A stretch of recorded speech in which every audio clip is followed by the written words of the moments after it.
Halo Gen Friends, siapapun kalian yang sedang menonton ini, semoga selalu diberikan kesehatan dan rezeki yang melimpah dimanapun kalian berada. Hari ini aku akan membahas teori dan prediksi drama Korea Blind. Oh iya, sebelumnya aku ingin minta maaf kepada kalian, upload videonya telat. Minggu kemarin karena ada musibah yang tidak mungkin diceritakan dan ada beberapa video yang di take down karena copyright yang akhirnya baru bisa diupload dan publish minggu ini. Setelah menonton episode 11 dan 12, Jung Yeon Jae memakai nama Jung In Sung, anak nomor 12, untuk menjalankan misinya selama ini.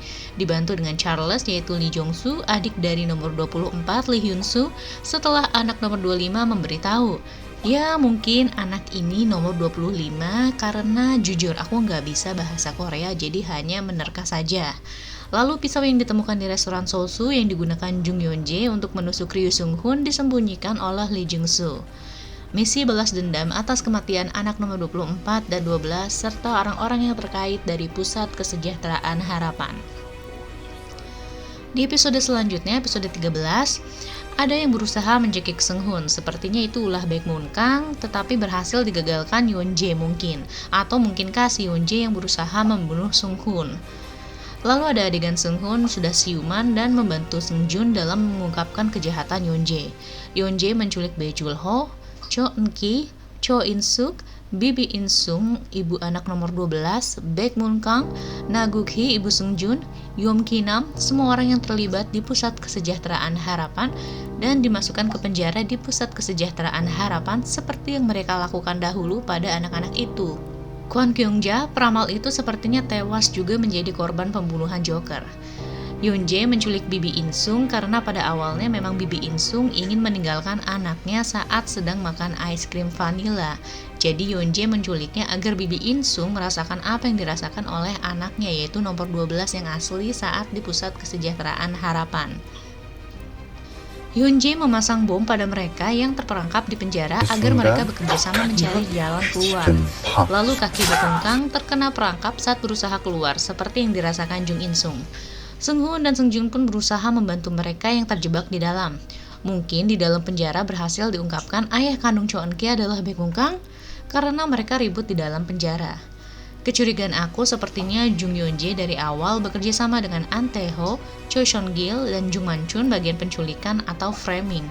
Charles menutupi barang bukti pisau dan alibi. Seung Hoon juga dari awal sepertinya sudah tahu pelakunya Yeon Jae, tetapi belum pernah bertemu rupanya. Akan tetapi setelah insiden An Tae Ho, mungkin Seung Hoon sempat berkelahi dengan In Sung sehingga ada luka di bibirnya In Sung palsu. Jadi nomor 11 adalah Seung Hoon, 7 An Tae Ho, 13 Jung Yeon Jae, 12 Jung In Sung, 24 Lee Hyun Soo. Tapi menurutku masih ada yang ganjil. Bagaimana anting Baek Ji Eun bisa ditemukan di mobil Seung Jun? Apakah Suk Go yang menaruhnya karena yang selalu berada di dalam mobil bersama Seung Jun adalah Kim Suk Go? Atau apa mungkin Seung Jun juga terlibat dalam kasus pembunuhan Baek Ji Eun karena di awal dia berpikir jika ia Yeon Jae.